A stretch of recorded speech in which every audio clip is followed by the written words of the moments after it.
In today's video, I wanted to talk about something that I talked about almost an entire year ago, but we're bringing it back for part 2. I have officially been working in corporate for 2 years now, and I feel like my perspective has shifted a little bit from when I first started to now. Last week, I had the opportunity to attend a professional development / career specific conference, and I feel like there's a lot that we need to talk about, and I'm really glad that I have this space to talk about it. The number one thing that I want you to take away from this video is developing a professional development plan. What do I need to do to get from area specialist to director? What would get me into the best place that if my dream job became available, I would be the ideal candidate? I think a lot of us, especially me being like a young professional in corporate, I kind of got thrown into my role and decided like, okay, I need to take time to learn this role so I can be good at this role and move to the next role.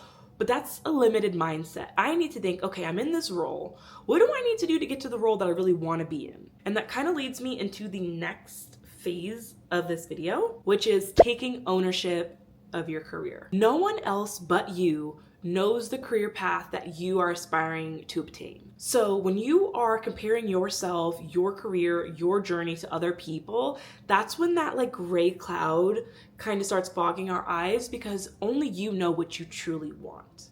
When we go to these professional networking events and we talk to other people in our field, they are doing what's best for them in their field and the career that they want, given the circumstances that they had getting to the current job that they're in. Does that make sense? This isn't me talking to you as your friend. This is me talking to you as your professional advisor.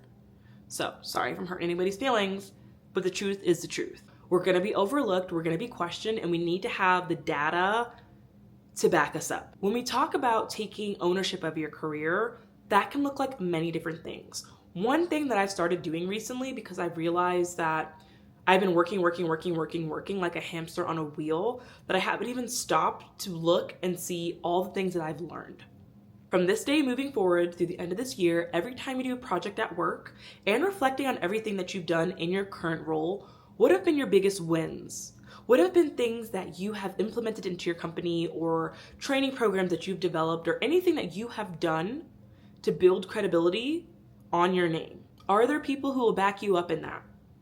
Do people know that it was your idea to implement those changes? Do people know that it was you? A lot of times your manager or supervisor will take credit for your ideas to benefit themselves and their career in the workplace, not yours.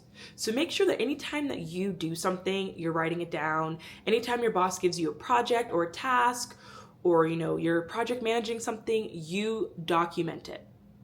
Document it. Write it down and keep track of everything that you do. So when it's time for a promotion, when it's time to change roles, you have documented evidence of projects that you can refer back to and show the starting and the end point, what you did, how your change implemented the company. Those are the things that you need to keep your eye on.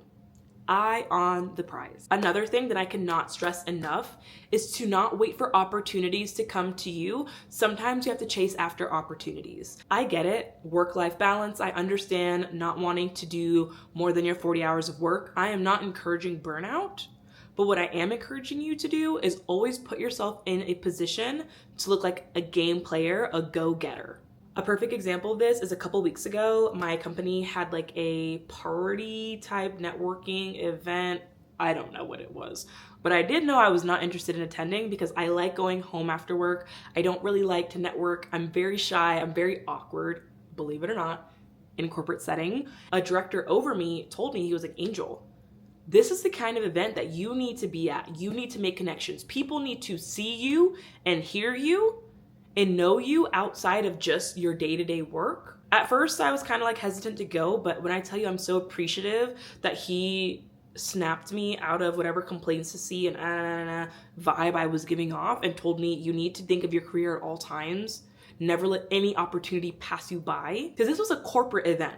So I work for a region of my corporation. So I got to network and meet people who might have a huge impact on my career moving forward that I wouldn't even have known if I didn't go to this event.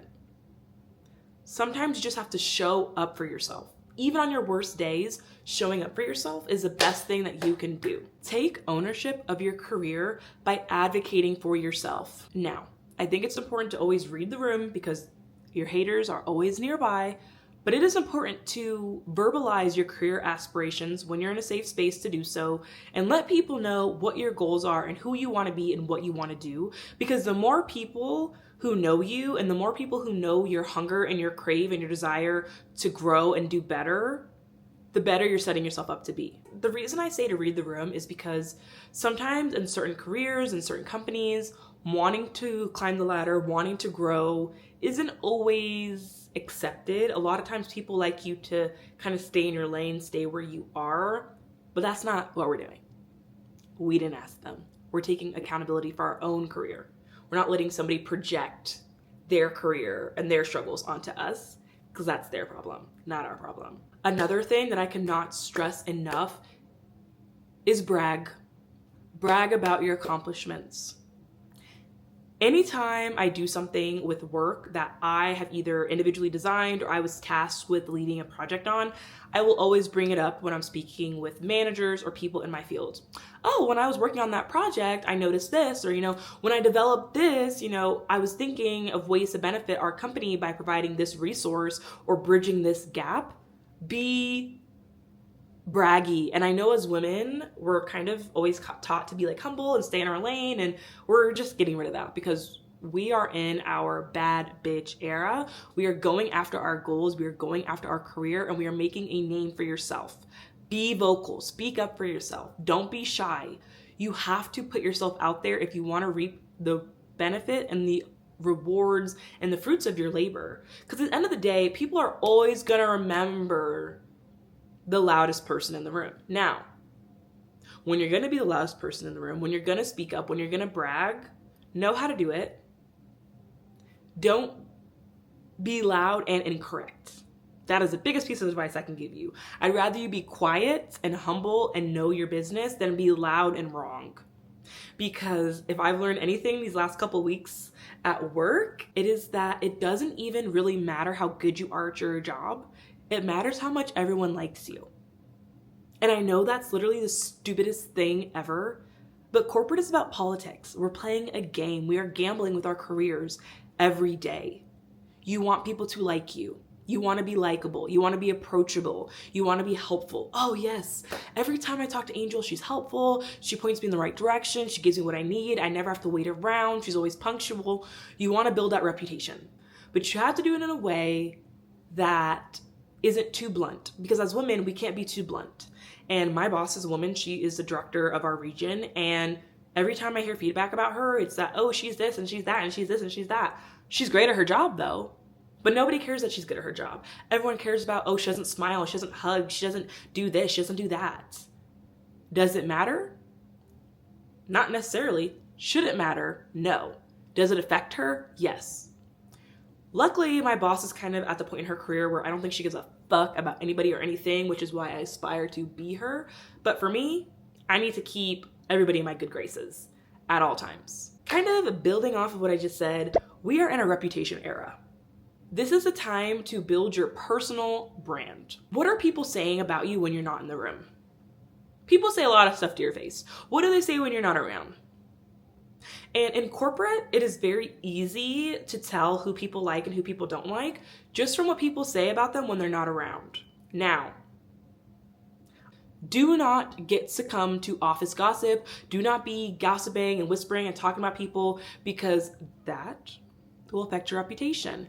You don't want to be known as someone who's always so busy gossiping that you can't be focused on doing your own job, right? There's nothing wrong with being friends with everybody. There's nothing wrong with building relationships with people that are convenient and people who may work under you, but it's more strategic for you to think about, how can I use these relationships and friendships to elevate my career to the next level? A lot of my job is dealing with frontline associates, and if they have a good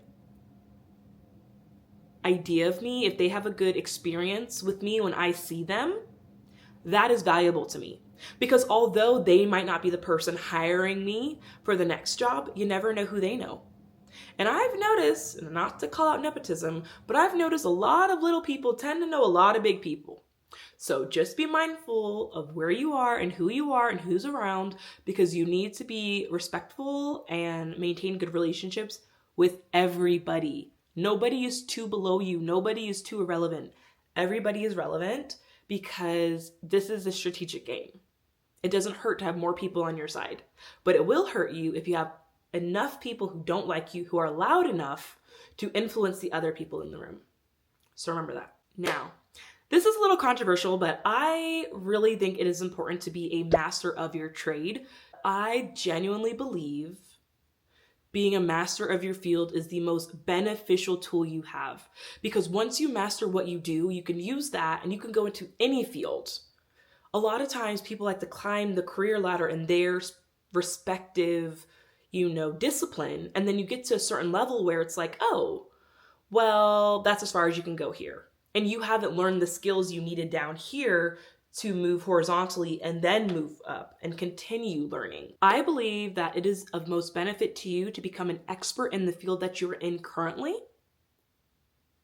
Be excellent at your job, know everything that there is to know about your job, and then start learning the next person's job. Then start learning your supervisor's job. Okay, well, what are they doing that I don't do? Or is there anything that my boss is doing that I don't know how to do? That's important. Another thing that I think you should always do is alphabet soup. Keep as much letters behind your name as you can, certificates and certifications as possible, degrees, anything to make you look like an ideal candidate. What you're gonna do is you're gonna go on LinkedIn, even if you love your job. Once every month, go on LinkedIn and type in your dream job and see what requirements there are for that.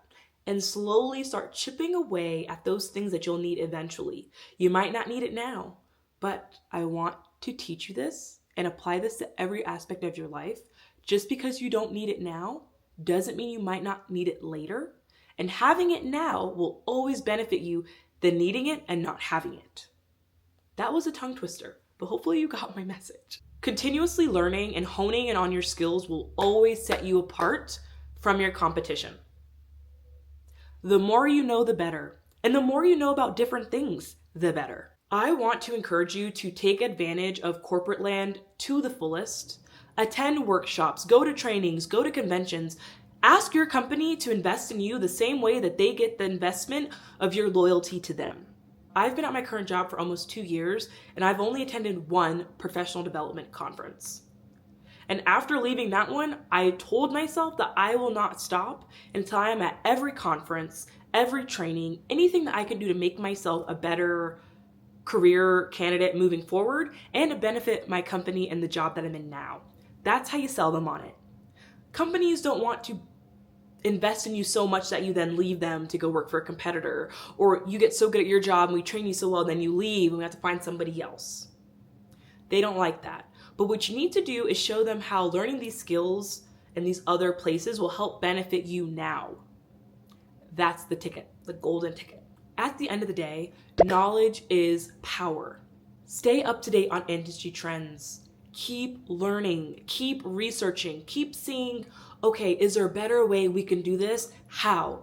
Ask questions. Why do we do it this way? Can we do it better? Is there a more cost-effective way to do what we've been doing? Because these are the kind of things that make you stand out.